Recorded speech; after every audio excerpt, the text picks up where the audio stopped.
मोदी सरकार के द्वारा अरावली क्षेत्र में खनन रोकने के आदेश के बाद भी विवाद थमने का नाम नहीं ले रहा है। कांग्रेस महासचिव जयराम रमेश ने नरेंद्र मोदी की सरकार पर निशाना साधा है और कहा है कि मोदी सरकार ने जिस तरीके से अरावली की नई परिभाषा गढ़ी है वो विशेषज्ञों की टीम के अनुसार नहीं है। जयराम रमेश ने कहा कि फॉरेस्ट सर्वे ऑफ इंडिया के प्रमाणिक आंकड़ों के अनुसार 20 मीटर से अधिक ऊंचाई वाली अरावली पहाड़ियों में केवल 8.7% ही 100 मीटर से अधिक ऊंची है।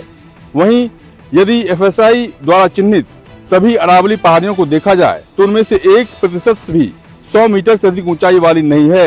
एफएसआई का स्पष्ट मत है और वह पूरी तरह उचित भी है कि ऊंचाई के आधार पर सीमाएं तय करना संदिग्ध है और ऊंचाई की परवाह किए बिना अरावली की पूरी पर्वतमाला को संरक्षण मिलना चाहिए। क्षेत्रफल के हिसाब से इसका मतलब यह है कि नई परिभाषा के तहत अरावली का 90% से कहीं अधिक हिस्सा संरक्षित नहीं होगा और खनन, रियल एस्टेट और अन्य गतिविधियों के लिए खोला जा सकता है, जो पहले से ही बुरी तरह क्षतिग्रस्त इस पारिस्थितिकी तंत्र को और अधिक नुकसान पहुंचाएगी।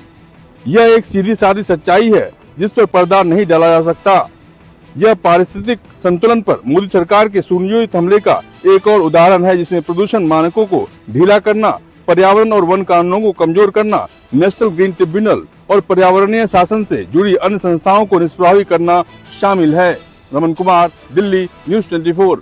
प्रधानमंत्री नरेंद्र मोदी आज सुबह क्रिश्चियन प्रार्थना सभा समारोह में शामिल हुए। दिल्ली में सुबह सुबह वो कार्यक्रम में गए थे और उस कार्यक्रम में बड़ी संख्या में दिल्ली और उत्तर भारत के ईसाई समुदाय के लोग मौजूद थे। कार्यक्रम में प्रार्थनाएं, कैरल और भजन हुए। वहीं दिल्ली के बिशप आरटी रेव डॉक्टर पाल स्वरूप ने प्रधानमंत्री के लिए विशेष प्रार्थना की। दिल्ली की सर्द सुबह में चर्च पहुंचकर प्रधानमंत्री ने सिर्फ मौजूदगी दर्ज नहीं कराई, सिर्फ ये एक धार्मिक कार्यक्रम तक सीमित नहीं रहा। लोग मान रहे हैं कि इसमें एक सियासत भी है और इसलिए एक सियासी संदेश के तौर पर भी देखा जा रहा है। पीएमओ के मुताबिक बीते कुछ सालों में प्रधानमंत्री का ईसाई समुदाय से लगातार संवाद बढ़ा है।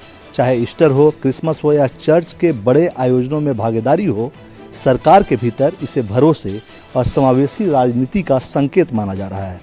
राजनीतिक मायने इसलिए भी अहम है क्योंकि आने वाले समय में केरल, तमिलनाडु, पुडुचेरी और असम जैसे राज्यों में चुनाव है जहां ईसाई मतदाता अहम भूमिका निभाते हैं। कुल मिलाकर संदेश साफ है कि प्रधानमंत्री मोदी और बीजेपी ईसाई समुदाय, अल्पसंख्यक समुदाय यानी खासकर ईसाई समुदाय के साथ संवाद के जरिए राजनीतिक भरोसा बनाना चाहते हैं और सुबह सुबह प्रधानमंत्री का चर्च का दौरा इसी सियासत की ओर इशारा करता है। कैमरामैन रफीक के साथ कुमार गौरव, न्यूज़ 24 दिल्ली। नेता प्रतिपक्ष तेजस्वी यादव कई दिनों से बिहार से बाहर है। खबर है कि विदेश वो अपने परिवार के साथ घूमने गए हैं। इस बीच विपक्ष इस पूरे मामले को एक बड़ा मुद्दा बनाने की कोशिश में लगा हुआ है। जदयू के मुख्य प्रवक्ता नीरज कुमार ने बिहार के डीजीपी को एक पत्र लिखा है जिसमें उन्होंने कहा है कि आप पता करें अपने पुलिसिया तंत्र से कि कहीं तेजस्वी यादव विदेश रमीज और देबा गुप्ता के साथ तो नहीं गए हैं, क्योंकि रमीज और देबा गुप्ता जो हैं वो एक हिस्ट्री सीटर है। रमीज का नाम तभी सुर्खियों में आया था जब रोहिणी आचार्य ने रमीज पर चप्पल उठाकर मारने का आरोप लगाया था। निश्चित रूप से तेजस्वी यादव का बिहार में ना होना विपक्ष अब एक इससे बड़ा मुद्दा बनाने की कोशिश में जुटा हुआ है। कैमरामैन ऋषि के साथ सौरभ कुमार, पटना, न्यूज़ 24। महाराष्ट्र में महानगर पालिकाओं के चुनाव के बीच मुंबई में एक बार फिर भाषावाद और प्रांतवाद का विवाद गर्म हो गया है। कल जब ठाकरे ब्रदर्स की मुंबई में प्रेस कॉन्फ्रेंस चल रही थी, उसी दौरान मुंबई के दादर इलाके में पोस्टर लगाए गए थे जिस पर लिखा था उत्तर भारतीय बटोगे तो पिटोगे, जिसके जवाब में एमएनएस ने भी पोस्टर लगाए। एमएनएस की तरफ से ट्विटर पर भी लिखा गया कि अगर मराठी का अपमान किए तो न बटोगे तब भी पिटोगे। इस पर फिर से सियासत शुरू हो गई है। सभी राजनीतिक पार्टियों ने अपना अलग अलग मत दिया है। शिवसेना शिंदे गुट ने कहा है कि पहले भी शिवसेना यूबीटी को उत्तर भारतीयों का वोट नहीं मिलता था, उत्तर भारतीय पसंद नहीं करते थे, अब बिल्कुल भी उत्तर भारतीय उनके साथ नहीं जाएंगे।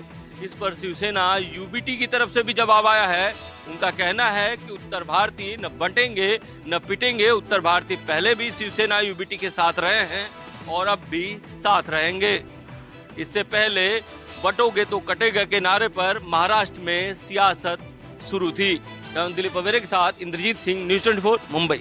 राजस्थान सरकार जल्दी ही शहरी निकाय के चुनाव लड़ने वाले जनप्रतिनिधियों के लिए शैक्षणिक योग्यता अनिवार्य करने का योजना बना रही है। दरअसल अब तक शहरी निकाय यानी कि पार्षदों के चुनाव लड़ने के लिए किसी भी तरह की शैक्षणिक योग्यता की अनिवार्यता नहीं है, लेकिन ग्रामीण इलाकों में होने वाले चुनाव के लिए सरपंच या पंच के लिए 5वीं और 8वीं क्लास की योग्यता रखी है। ऐसे में सरकार का कहना है कि शहरी क्षेत्रों में टेक्नोलॉजी का बेहद ही ज्यादा उपयोग हो रहा है। ऐसे में यहाँ जो पार्षद चुन के आते हैं उनके लिए न्यूनतम शैक्षणिक योग्यता रखा जाना बहुत ही जरूरी है। इसे लेकर मुख्यमंत्री भजनलाल शर्मा को स्थानीय स्वायत्त मंत्री की ओर से एक सुझाव और पत्र भी भेजा गया है और उम्मीद की जा रही है कि सरकार इस बार अप्रैल महीने में होने वाले स्थानीय निकाय के चुनाव, खास तौर पर शहरी स्थानीय निकाय के चुनाव में शैक्षणिक योग्यता को अनिवार्य कर देगी। हालांकि सरकार की कोशिश यह भी है कि 2 से ज्यादा जिनके बच्चे होते हैं उन्हें भी चुनाव लड़ने की इजाजत दी जाए। फिलहाल तो यही देखना होगा कि इन दोनों मुद्दों पर सरकार किस तरह का फैसला लेकर